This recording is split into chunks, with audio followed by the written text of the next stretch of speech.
ये जो organic chemistry है इसका भूत बहुत सता रहा है। यही डर है ना तुम लोगों को।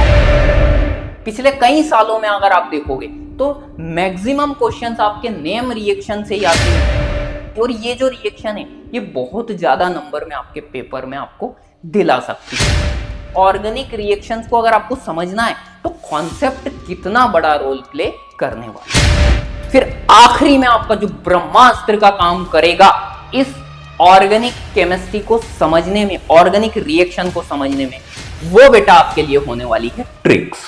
तो हेलो फाइटरों, स्वागत है एमपी बोर्ड अरिविहान के इस यूट्यूब चैनल पर आप सभी का। और हाजिर है आपके सामने आपके अपने सचिन भैया।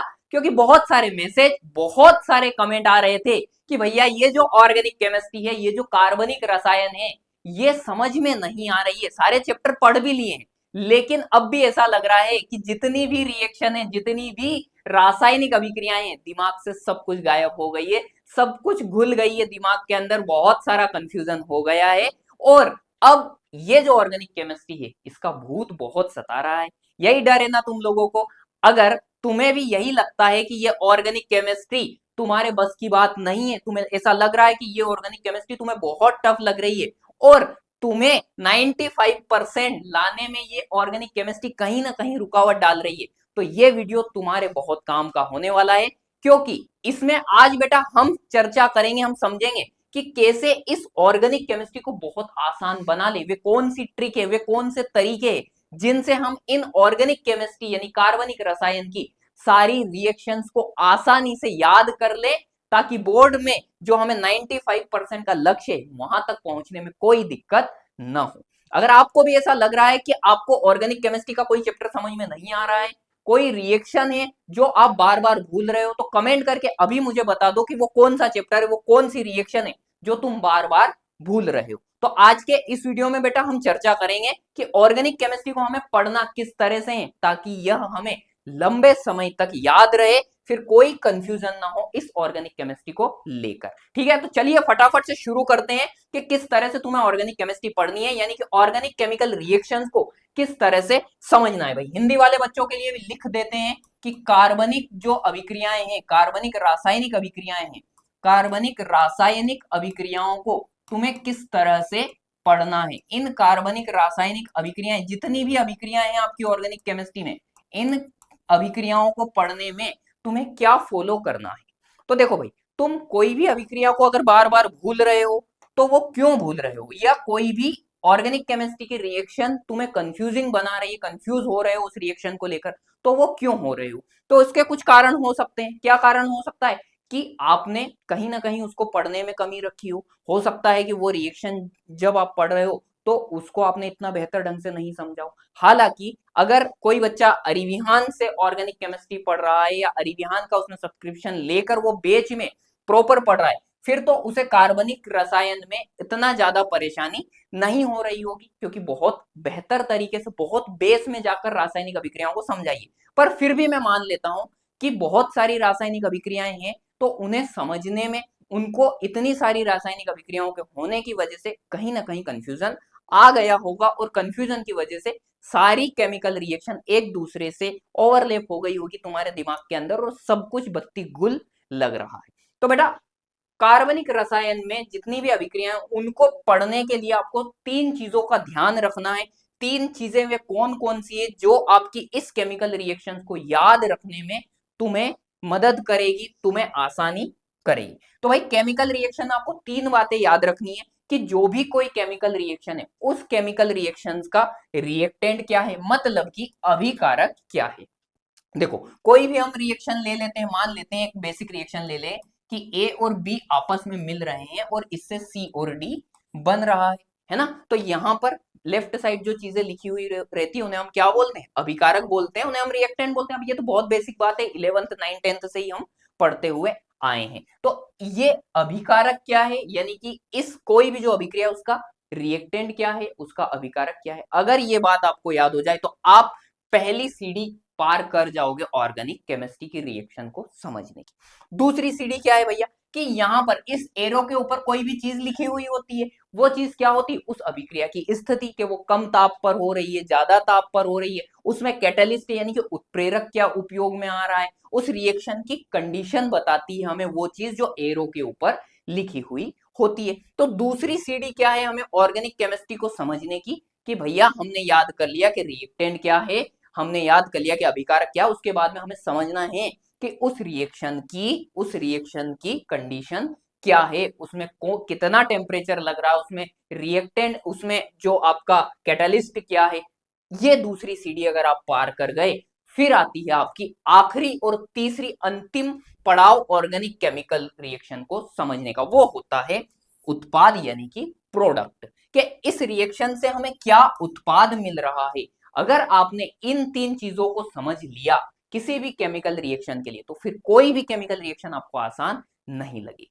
पर फिर आप कहोगे कि भैया इतनी सारी रिएक्शन है, हर एक रिएक्शन की इन तीन बातों को कैसे याद रखेंगे, हर एक रिएक्शन की तीन बातों को याद रखने में तो सारी चीजें भूल जाएंगे, है ना, क्योंकि अगर एक दो चार रिएक्शन हो तो फिर भी बात सही है, लेकिन ऑर्गेनिक केमिस्ट्री के उन 4 चैप्टर में तो बहुत सारी केमिकल रिएक्शन है, कैसे याद रखेंगे। एक दो होती तो हम याद कर भी लेते, लेकिन इतनी सारी को याद करना तो हमारे बस की बात नहीं है। तो फिर बेटा अगला जो प्रश्न उठता है वो उठता है कि भैया कॉन्सेप्ट आपने कितने क्लियर किए, क्योंकि देखो कोई भी रिएक्शन हुई, हर एक रिएक्शन का एक कॉन्सेप्ट होता है, हर एक टॉपिक का एक कॉन्सेप्ट होता है। अगर आपने रिएक्शन के कॉन्सेप्ट को अच्छे से समझ लिया, अब कॉन्सेप्ट कहां से क्लियर होंगे, फिर से बोल रहा हूं, अरिविहान पर हमने हर एक बात को बहुत बेसिक से बहुत आधार से समझाया है, वहां से आपके कॉन्सेप्ट क्लियर हो जाएंगे। उन्नति 2.0 बैच में सारे कॉन्सेप्ट आपके क्लियर हो जाएंगे अगर आपने कॉन्सेप्ट समझ लिया। मान लेते एक एग्जांपल लेते हैं कि आप एक चैप्टर पढ़ रहे हो, एल्डिहाइड कीटोन वाला आप चैप्टर पढ़ रहे हो, वहां से हमने कॉन्सेप्ट उठाया है कि भैया जो एल्डिहाइड होते हैं, एल्डिहाइड जो होते हैं वो क्या होते हैं भैया, ज्यादा रिएक्टिव होते हैं। ये एल्डिहाइड है, ये ज्यादा रिएक्टिव होते हैं, किससे ज्यादा रिएक्टिव होते हैं, कीटोन से ज्यादा रिएक्टिव होते हैं। ये कॉन्सेप्ट है, हमने चैप्टर में बहुत अच्छे से इसे समझा है। मैं एक एग्जांपल ले रहा हूं यहाँ पर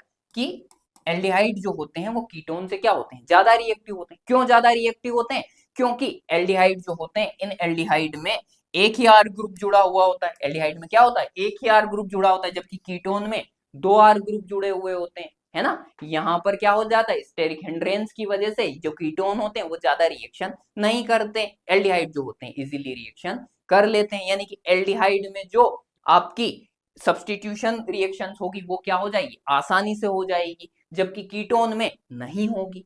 ये बातें हमने बहुत आसानी से समझ रखी है, ये इसका कॉन्सेप्ट हो गया। और भी बहुत सारे, जैसे इसी चैप्टर से एक और बहुत इंपॉर्टेंट रिएक्शन हम पढ़ते हैं, उस रिएक्शन का नाम क्या है भैया, उस कॉन्सेप्ट का क्या नाम है, टोलेन टेस्ट। यहाँ से हम पढ़ते हैं, क्या पढ़ते हैं यहाँ से हम, टोलेन टेस्ट यहाँ से पढ़ते हैं, है ना, टोलेन परीक्षण हम यहाँ से पढ़ते हैं।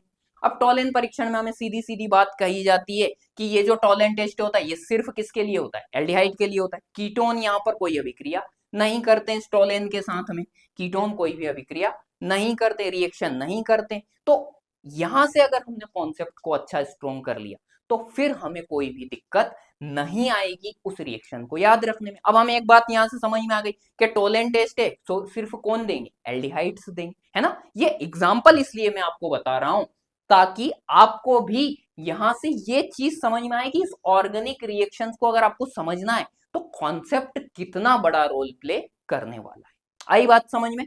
जैसे कि इसी की रिएक्शन हम लिख के देख लेते हैं, टोलेन टेस्ट की ही रिएक्शन हम लिखते हैं भाई। एल्डिहाइड करेंगे तो यानी कि सिर्फ कौन रिएक्शन करने वाले हैं, आरसीएचओ एल्डिहाइड टेस्ट करने वाले हैं। किससे रिएक्शन कराएगा भाई, टोलेन टेस्ट, तो टोलेन रिएजेंट्स लेंगे। टोलेन रिएजेंट क्या होता है बेटा, एजी NH3 का होल ट्वाइस, और ऐसे कितने एजी लेने पड़ेंगे, 2 एजी लेने पड़ेंगे। इसके ऊपर होता है प्लस और OH में क्या आता है माइनस। जब ये रिएक्शन करेगा तो हमें ये क्या देता है भाई, टोलेन टेस्ट को, टोलेन टेस्ट ही हमें क्या देता है, सिल्वर मिरर टेस्ट भी इसको हम बोलते हैं। टोलेन टेस्ट को ही हम क्या बोलते हैं, सिल्वर मिरर टेस्ट भी बोलते हैं। तो यहां से आपको क्या क्या मिल जाएगा, ROO माइनस मिल जाएगा, प्लस आपको क्या मिलेगा, Ag मिलेगा, साथ में और क्या मिलेगा, H2O मिलेगा, और साथ में क्या मिलेगा, अमोनिया यानी कि NH3 भी मिलेगा। तो इस तरह से रिएक्शन को अगर आप समझोगे कि भैया टोलेन टेस्ट है, उसका कॉन्सेप्ट ये है कि वो सिर्फ एल्डिहाइड के लिए होता है। टोलेन रिएजेंट से जब रिएक्शन करवाओगे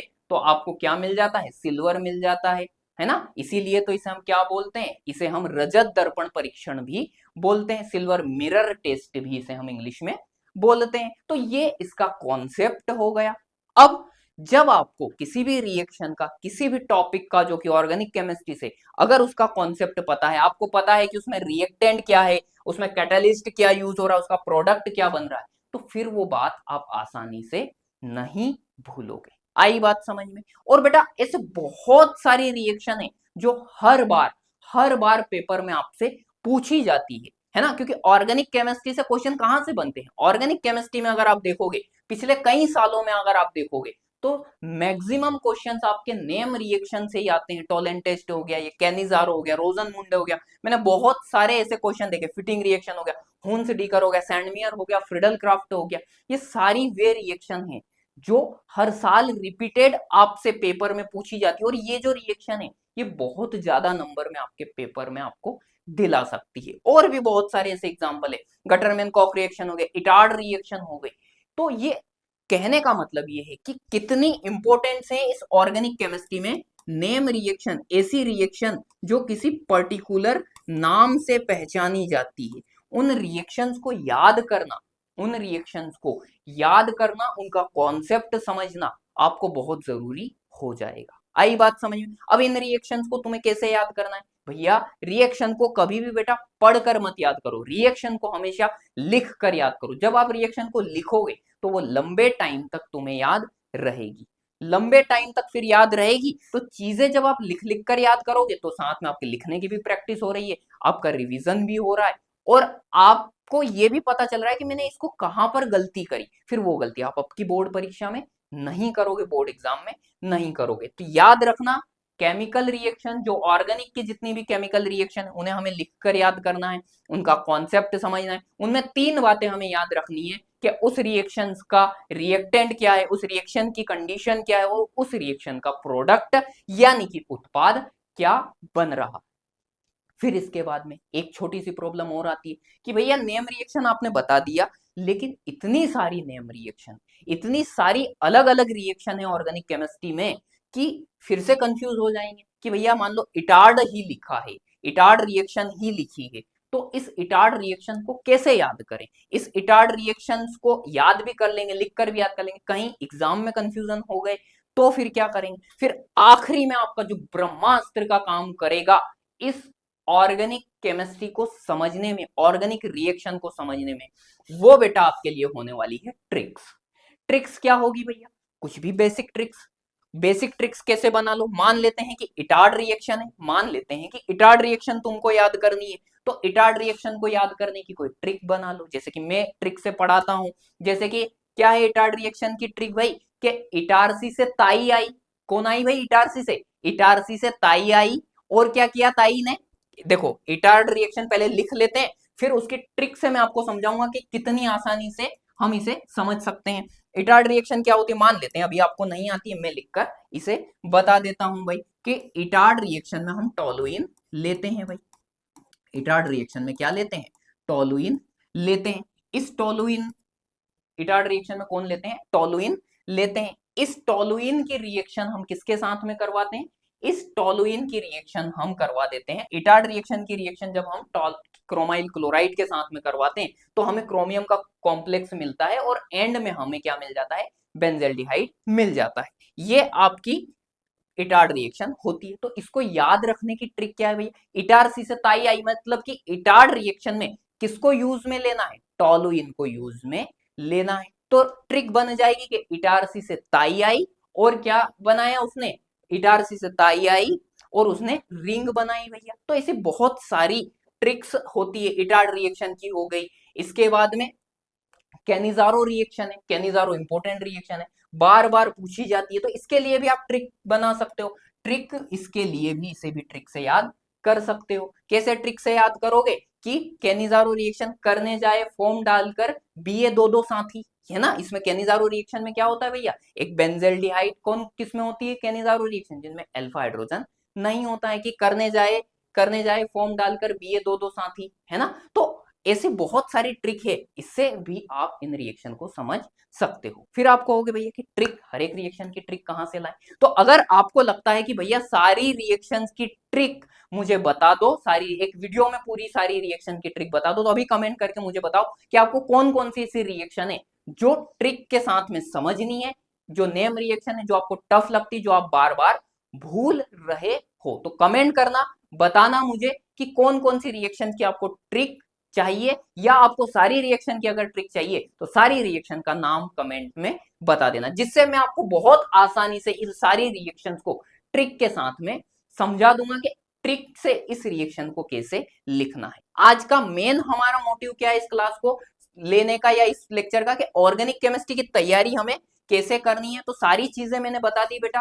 ऑर्गेनिक केमिस्ट्री को जितनी भी रिएक्शन है उनको कॉन्सेप्ट को समझना है। कॉन्सेप्ट समझने के बाद में तीन चीजों का ध्यान रखना है कि उस रिएक्शन का रिएक्टेंट कौन सा है, उस रिएक्शन की कंडीशन क्या है और उस रिएक्शन का प्रोडक्ट क्या है। उसके बाद में भी अगर रिएक्शन याद नहीं होती तो आखिरी ब्रह्मास्त्र बच जाएगा आपका, वो है ट्रिक। आई बात समझ में? तो यहां से भाई इसी तरह से आप ऑर्गेनिक केमिस्ट्री को समझकर, ऑर्गेनिक केमिस्ट्री को इसी वे में फॉलो करके जो 95% का आपने लक्ष्य बनाया है बेटा, उसे आसानी से हम हासिल कर लेंगे। तो इसी चीज को फॉलो करिए और अपनी ऑर्गेनिक केमिस्ट्री को स्ट्रॉन्ग करिए। एमपी बोर्ड 2026 में टॉप करने के लिए अभी डाउनलोड करें अरिविहान ऐप। बैच से जुड़ने या जानकारी के लिए कॉल करें 8305351495।